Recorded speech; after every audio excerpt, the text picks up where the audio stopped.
नमो अरिहंताणं नमो सिद्धाणं नमो आहिर्याणं नमो उवज्झायाणं नमो लोये सौवसाहुणम्।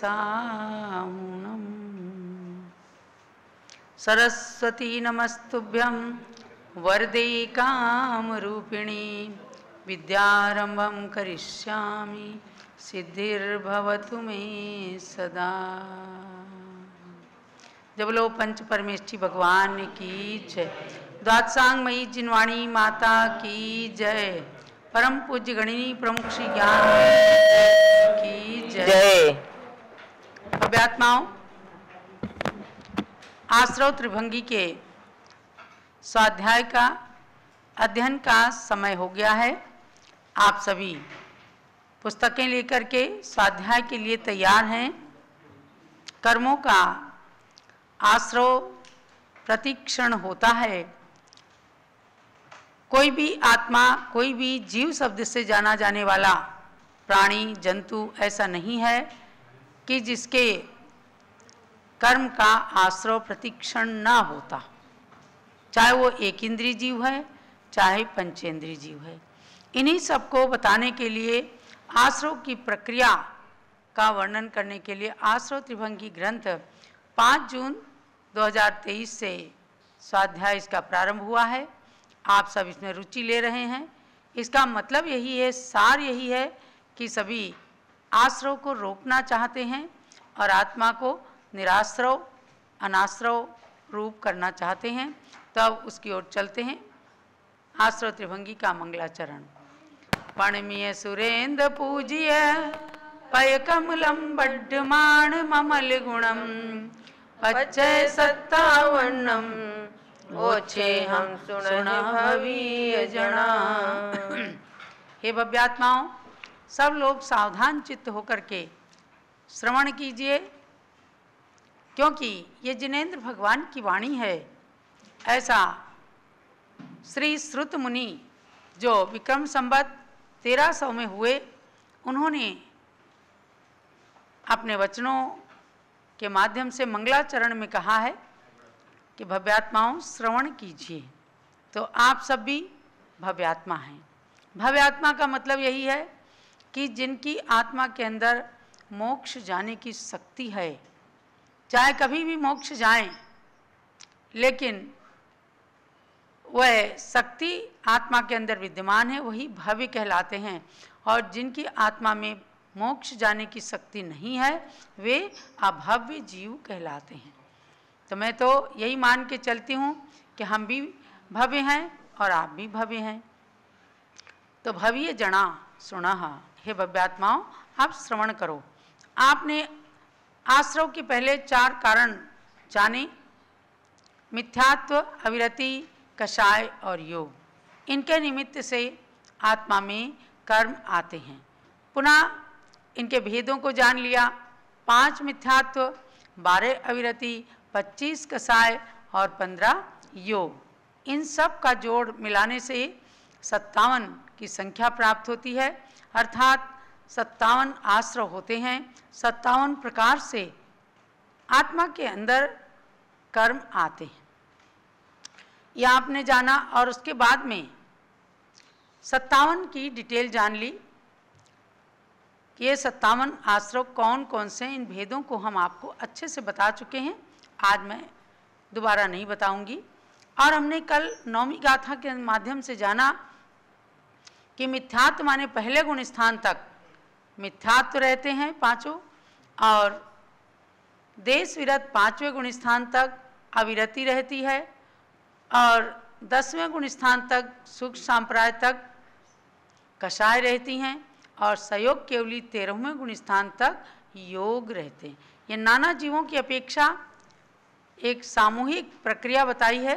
जब इनकी डिटेल में जाएंगे तो कौन से जीव के कितने मिथ्यात्व, कितने योग, कितने कषाय रहते हैं, ये आएगा। अब आगे हम चलते हैं 10वें गुण स्थान में। कल हमने इसके साथ साथ आपको 14 गुण स्थानों में से 7 गुण स्थानों के लक्षण भी बताए थे। आज मैं पुनः उन गुण स्थानों की ओर भी आपको ले चलूँगी। तो पहले आप 10वीं गाथा में आइएगा। कौन कौन से विशेष आश्रव किन किन गुण स्थानों में होते हैं। यहाँ विशेष रूप से आश्रवों की बात बता रहे हैं, बाकी सामान्य से अनेक जीवों की अपेक्षा और अलग अलग गुण स्थानों में करके जब चार्ट आएगा तो आप उस विशेषता को जानेंगे और उसके अतिरिक्त जो विशेष आश्रव हैं उनके लिए ये गाथा कही जा रही है। मिच्छ दुग विरद ठाणे मिस्सदुकम मय्य काय जोगाया मिस्सदुकम मय्य काय जोगाया छठे हारदु केवली नाहे ओराल मिस्कम मैया नाहे ओराल मिस्कम मैया। एक बार सामूहिक रूप में पूरी गाथा को पढ़िएगा। मिच्छ दुग विरद ठाणे मिस्सदुकम मय्य काय जोगाया छठे हारदु केवली नाहे ओराल मिस्कम मैया। मिथ्यात्व दिका विरति स्थाने मिश्र द्विक कर्माण काय योगाश्च षष्ठे आहार द्विकम केवलिनाथे औदारिक मिश्र कर्मणा कर्मणा। अर्थात मिच्छ दुग विरद ठाणे माने मिथ्यात्व गुण स्थान, सासाधन गुण स्थान और असंयत गुण स्थानों में। मिथ्यात्व द्विक अविरत स्थाने, मिथ्यात्व द्विक से यहाँ लिया मिथ्यात्व और सासाधन गुण स्थान और अविरत स्थान, यानी चतुर्थ अविरत सम्यक दृष्टि या असंयत, इन तीन गुण स्थानों में मिश्र द्विक माने कि औदारिक मिश्र और वैक्रियक मिश्र और कम्मय्य काय जोगाया और कार्माण काय योग होते हैं। तो ये विशेष बात है कि मिथ्यात्व, सासाधन और असंयत गुण स्थानों में औदारिक मिश्र, वैक्रियक मिश्र और कार्माण काय योग, ये तीन योग विशेष रूप से पाए जाते हैं। अब इसमें क्या है, तीसरा गुण स्थान नहीं लिया है, जो मिश्र गुण स्थान कहा गया था उसको नहीं लिया है, तो उसकी विशेषता आगे बताएंगे। और यहाँ पर आपको जान लेना है कि मिश्र गुण स्थान में मरण नहीं होता, और जहाँ मरण होता है तो विग्रह गति में ही मिश्र काय योग होते हैं। इसलिए इन तीन गुण स्थानों में ये तीन योग विशेष रूप से लिए हैं। तीनों गुण स्थानों में मरण होता है तब विग्रह गति में ये औदारिक मिश्र, वैक्रियक मिश्र और कार्माण काय योग होते हैं। छठे गुण स्थान में, छठे गुण स्थान का नाम क्या है, प्रमत्त विरत, प्रमत्त संयत, ये छठा गुण स्थान है। छठे गुण स्थान में आहारक और आहारक मिश्र योग होते हैं, क्योंकि हमने बताया आपको कि छठा गुण स्थान ही ऐसा है जहाँ आहारक वृद्धि प्रकट रूप में होती है, और इसीलिए वहाँ पर आहारक और आहारक मिश्र का योग माने गए हैं। और कहा कि केवली भगवान के षष्ठे आहार द्विकम, छठे गुण स्थान में आहारक द्विक हुए, केवली नाथे औदारिक मिश्र कार्मणा, और केवली भगवान के औदारिक मिश्र का योग और कार्माण योग, यही दो योग होते हैं। ये विशेष बात आपको इस गाथा के माध्यम से जानना है। अब आप आएंगे कि भाई गुणस्थान क्या चीज़ हैं। जो नए हमारे श्रोता हैं उनको भी जानना है कि मोह और योग के निमित्त से आत्मा के जो परिणाम होते हैं, उन गुणों के स्थान जो होते हैं वो कहलाते हैं गुणस्थान। समझे ना, गुण स्थान। हम कौन से गुण स्थान में हैं, या हमारे अंदर कौन से अवगुण चल रहे हैं, कौन से गुण चल रहे हैं, चल विचल परिणाम होते हैं, तो उसी का नाम है गुणस्थान। और ये मोह और योग के निमित्त से होते हैं। हर जीव के अंदर मोह है, कोई भी प्राणी बिना मोह के नहीं है, और जिस दिन मोह रहित हो जाएंगे तो भगवान बन जाएंगे।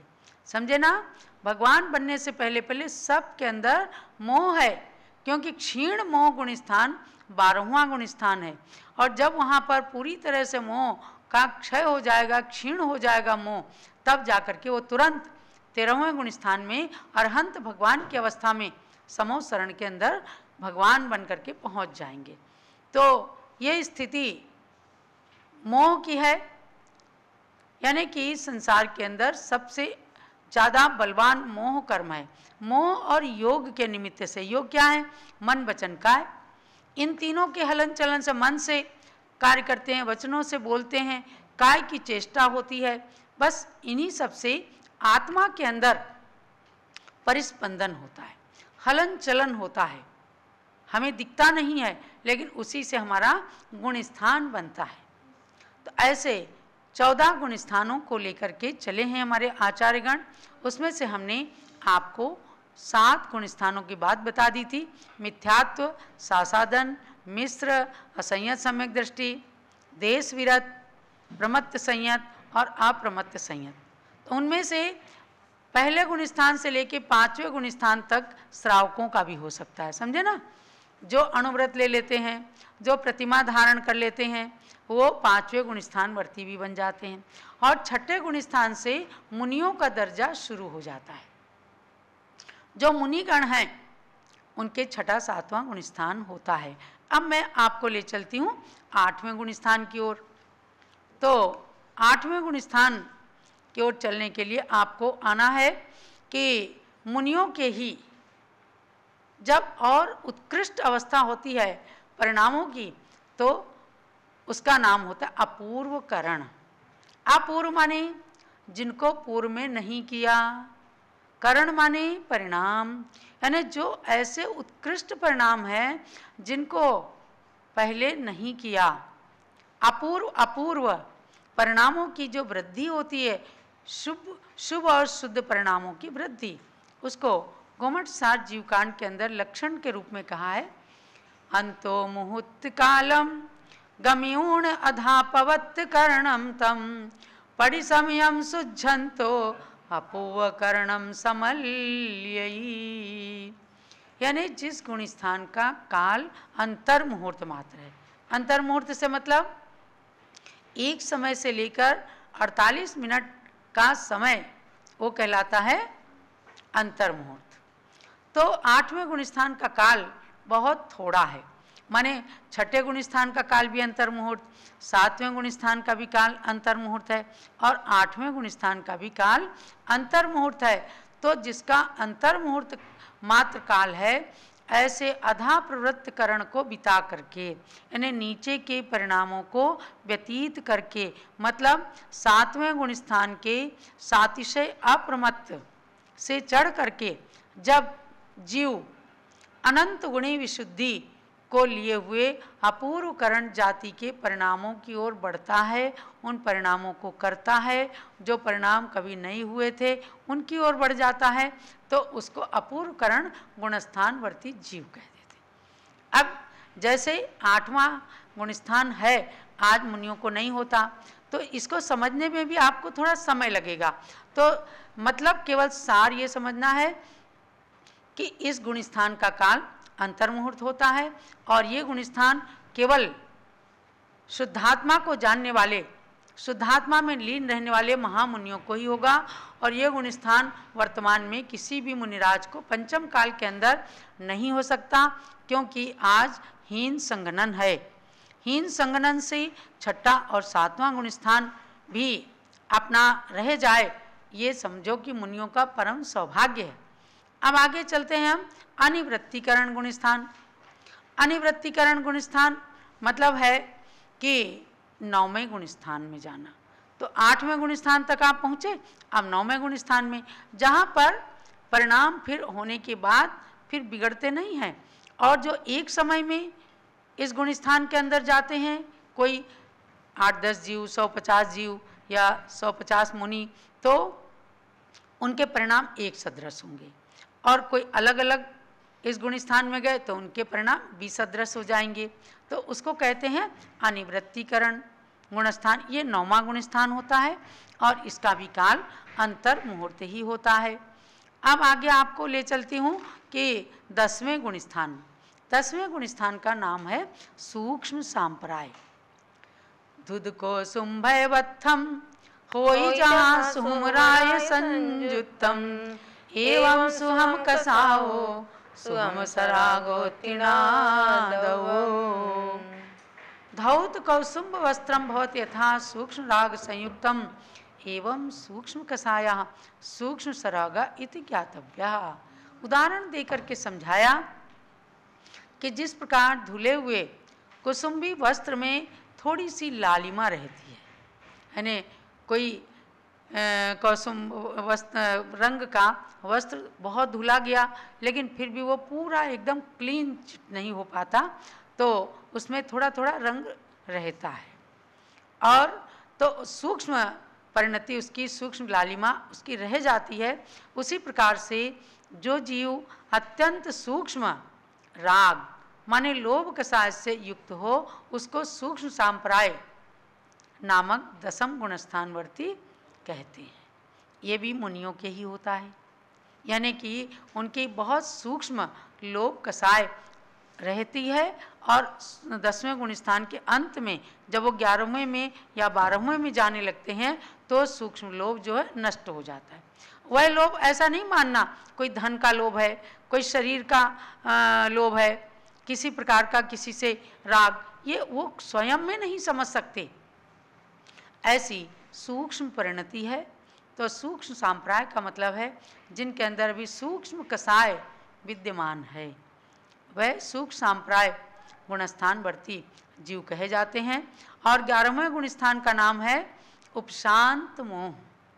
उपशांत मोह का मतलब है कि संपूर्ण मोहनी कर्म के उपशम होने से अत्यंत निर्मल यथाख्यात चारित्र को धारण करने वाले मुनि के उपशांत मोह गुणस्थान कहा जाता है। जैसे कोई निर्मल जल है और उसके अंदर आप फिटकरी डाल दीजिए, तो फिटकरी डालने से क्या है, उस जल के अंदर जो थोड़ा बहुत भी गंदगी है तो नीचे बैठ जाएगी और ऊपर से एकदम निर्मल स्वच्छ जल दिखाई देगा।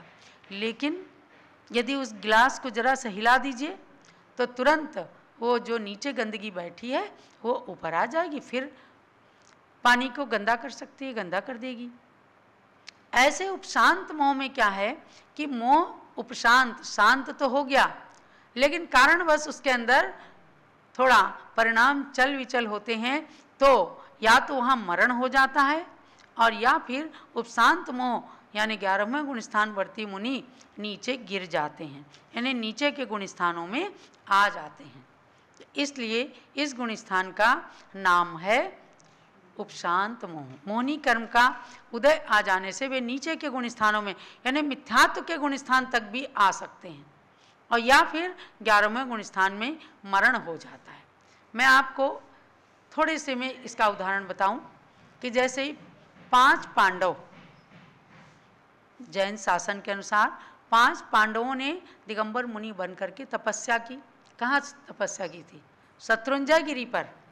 और उनको कष्ट देने के लिए दुर्योधन का भांजा कुरुधर वहाँ आया और उसने देखा, अरे ये यहाँ तपस्या कर रहे हैं, ढोंग कर रहे हैं, हमारे मामा को तो इन्होंने इतना कष्ट दिया राज्य संपत्ति के लिए, और अब मैं चखाता हूँ कि किस तरह से ये राज मुकुट धारण किए जाते हैं। और उसने खूब अग्नि में लोहे के जेवर बना बना करके डाले, लोहे की सलाई के कड़े, गले का हार सब बना बना करके खूब चलाया और उनके ऊपर मुकुट बनाया, पहना दिया, हार बना करके गरम गरम गले में डाल दिया, कड़े बना करके हाथ में पैरों में पहना दिए, और मुनिराज का शरीर एकदम जलने लग गया, जलने लग गया। इधर मुनिराज का शरीर जल रहा है और उधर कर्म जल रहे हैं।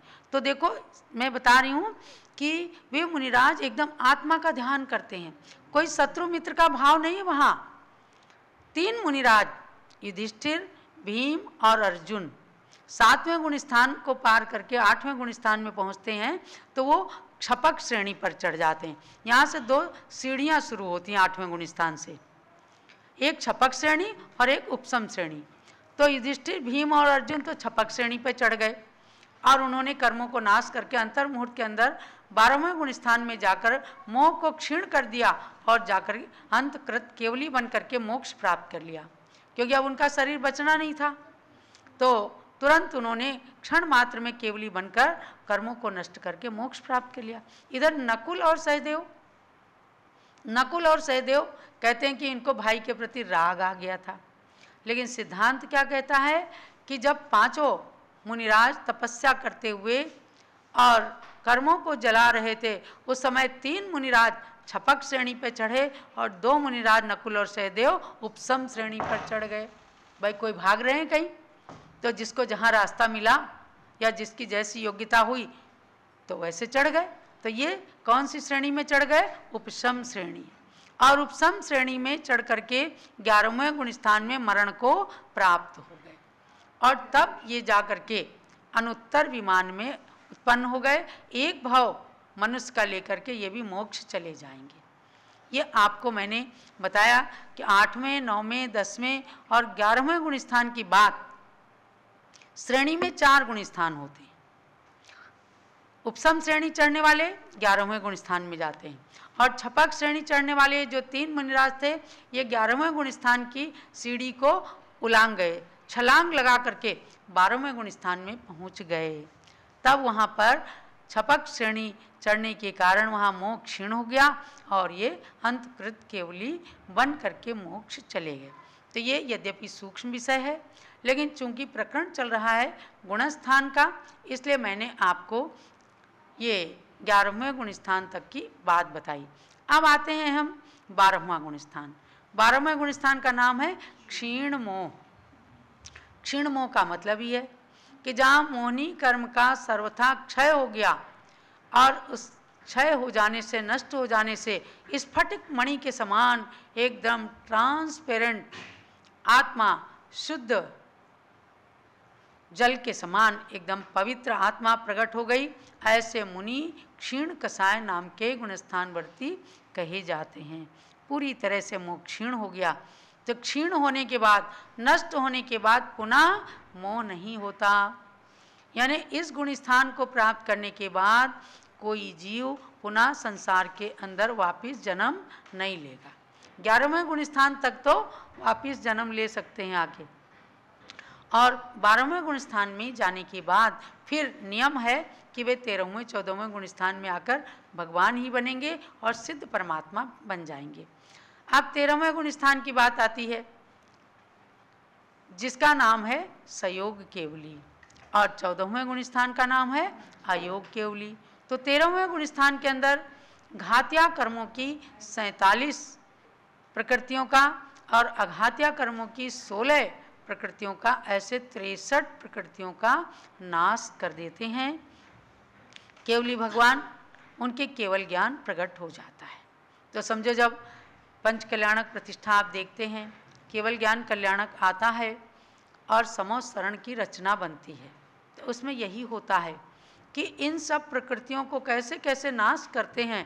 प्रतिष्ठा तिलक ग्रंथ के आधार से उन श्लोकों को पढ़ा जाता है। एक एक मंत्र पढ़ करके भगवान के मस्तक पर जो लौंग का क्षेपण किया जाता है, तो इसका मतलब यही है कि अब भगवान ने इस कर्म का नाश कर दिया, अब भगवान ने इस कर्म का नाश कर दिया, छपक श्रेणी चढ़ गए। बड़ी उत्कृष्ट क्रिया होती है, और उस समय पांडाल के अंदर सबको खामोश कर दिया जाता है, क्योंकि अंदर में मुनिराजगण, आचार्य, संतगण बैठ करके प्रतिष्ठाचार्य महोदय के साथ में ऐसी क्रिया को करते हैं कि जो पाषाण से भगवान, वह मूर्ति पाषाण से भगवान बन जाती है।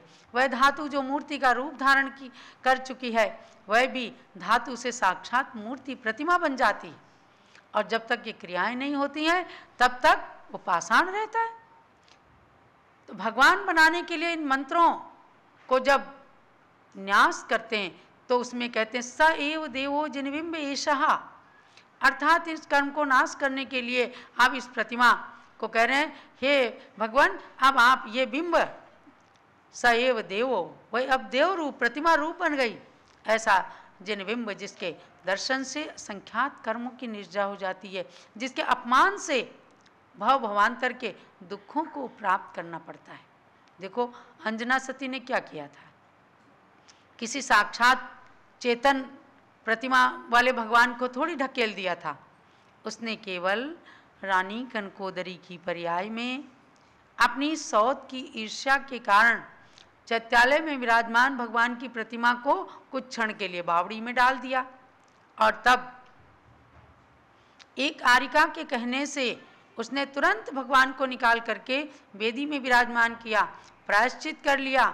लेकिन अंजना की पर्याय में उसे 22 साल तक पति का वियोग सहन करना पड़ा।